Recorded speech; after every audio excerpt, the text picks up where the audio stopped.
Hello everyone, my name is RUSLE. Today I will show you the way of calculating the support practice factor of the universal Swedish equation. As you know, the universal Swedish equation have 5 basic factors. From those 5 basic factors, the management practice or the conservation practice factor is one of the factor of the universal Swedish equation. So today we will discuss about the calculation or the procedure for calculating the support practice factor. The support practice factor indicates the rate of soil loss according to the various cultivated land on the earth.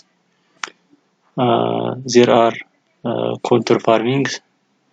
There may be contour farming, strip cropping, and terracing as a method and as an important factor that can control soil erosion in the farmland. The table here indicates the value of support practice factor according to the cultivation method and slope. As this scientist develops the table, Shine 1999, the p-value is ranged from 0 to 1,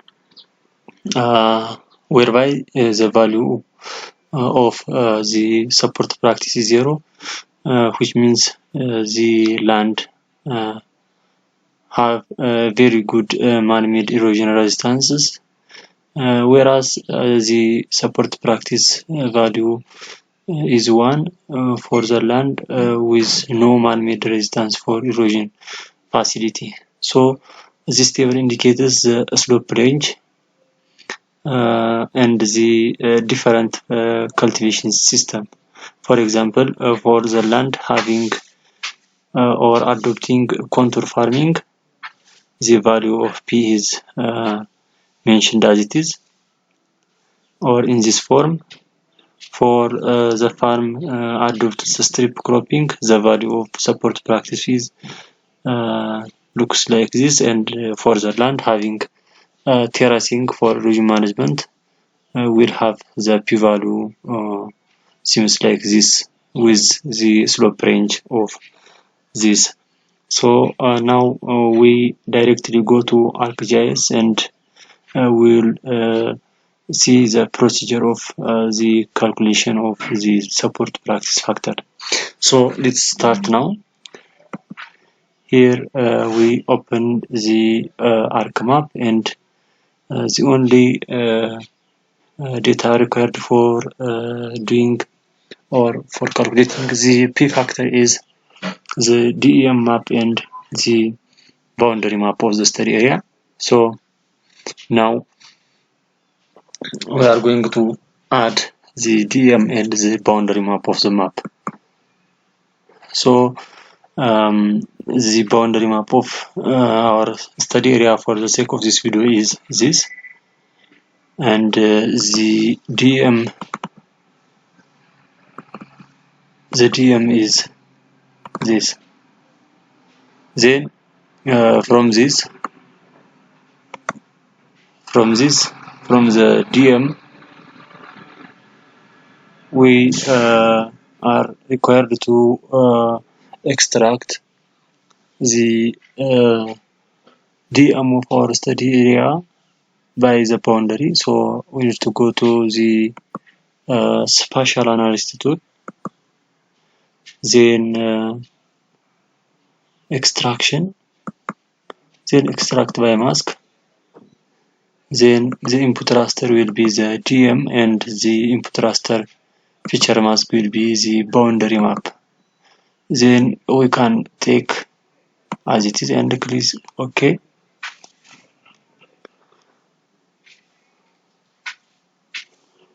Then the extraction is done, so we can delete all the boundary and the DEM map of the boundary. Then here we see the DEM map of our study area. Then after having this, we can generate the slope map from the DEM map of our study area. Then go to surface and click on slope.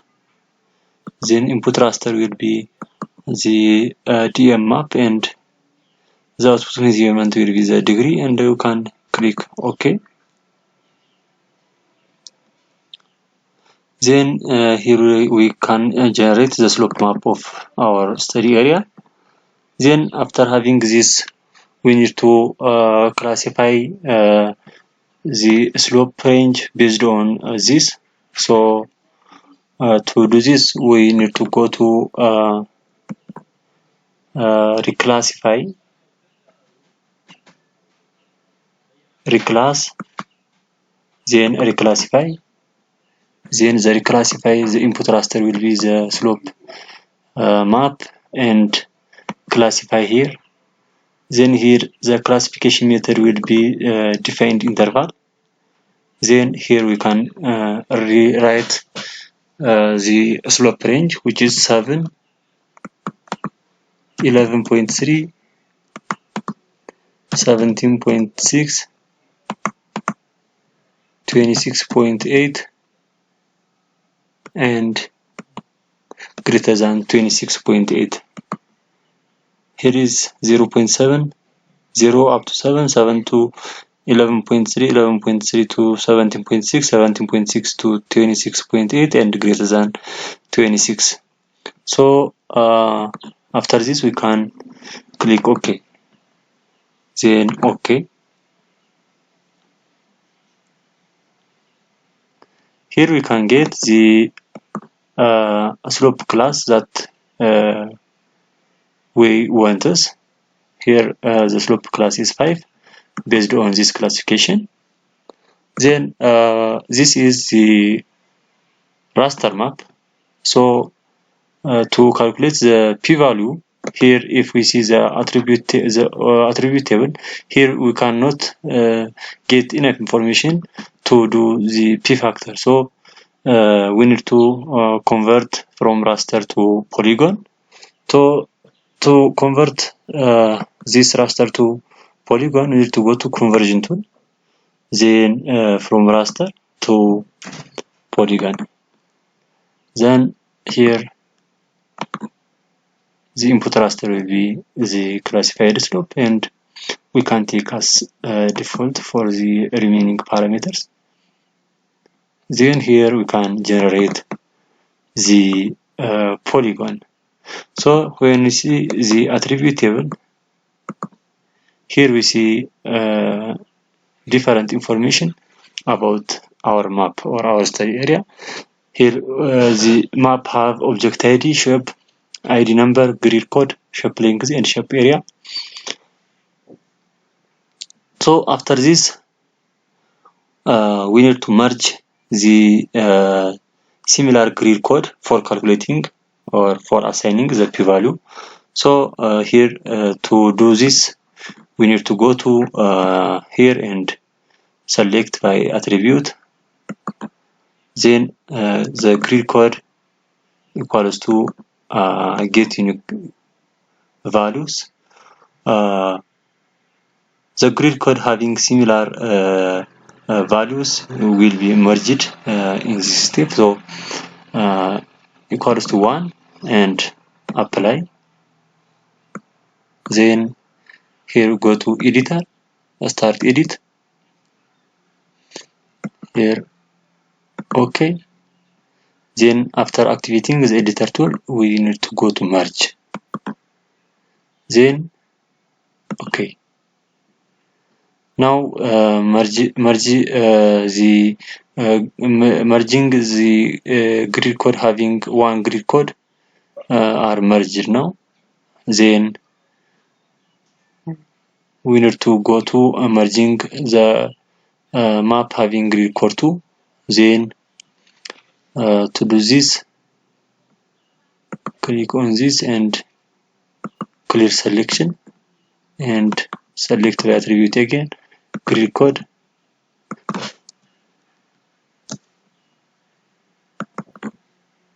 Equals to get unique value to apply and merge.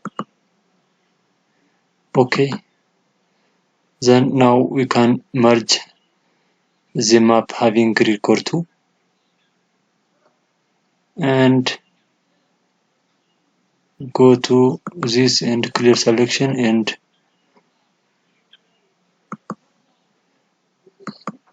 make the same thing for all grid core types. Grid code equals to get unique value and 3, apply, merge, okay, then click selection and again select the attribute,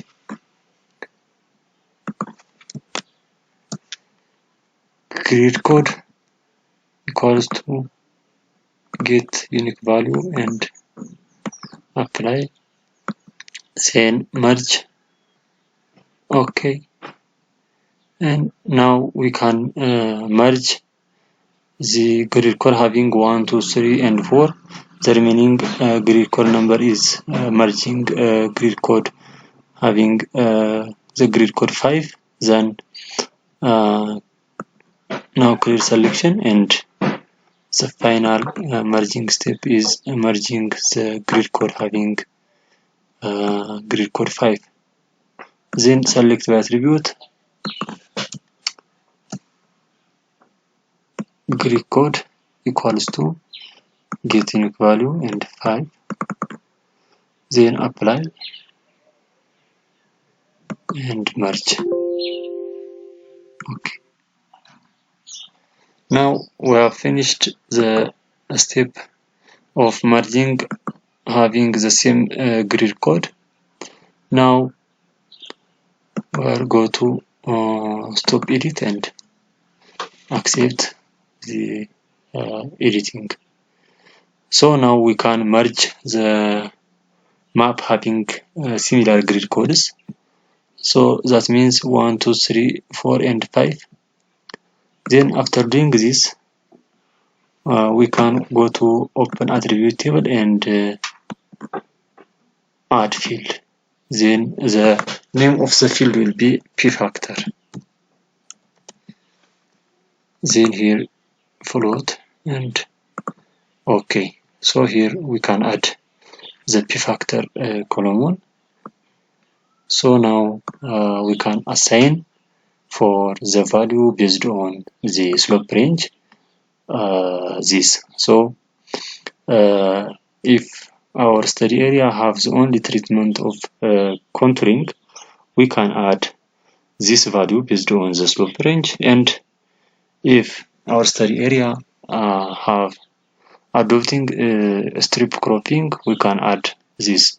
But for the sake of this video, if our study area have contour farming practice, now we can use the p-value of contouring, which is adopted by Shin 1999. So we can add by activating editor tool, start edit, continue, then the p-value for the slope class of the first slope class is 0.55, 0.55, the second is 0.6, the third is 0.8, the fourth one is 0.9, and the fifth one is 1. Then now we can assign the p-factor based on the slope range. So we can click on this and stop edit. Yes. Then the final step for calculating the p-factor is converting this raster, this polygon to raster. So we need to convert from polygon to raster, and here the input factor, the input feature will be the raster map. the polygon map, then the value field will be the p factor, and the name will be pmap.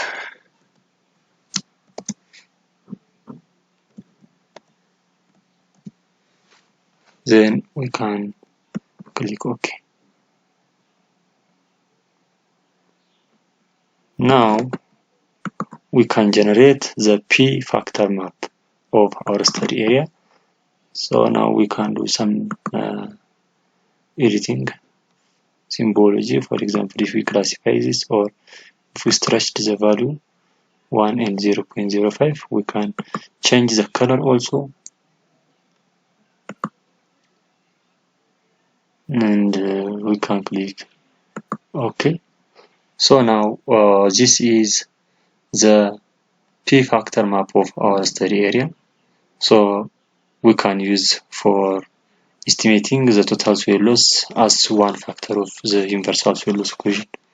So this is all about the way of calculating the p factor or support practice factor of the universal soil loss equation.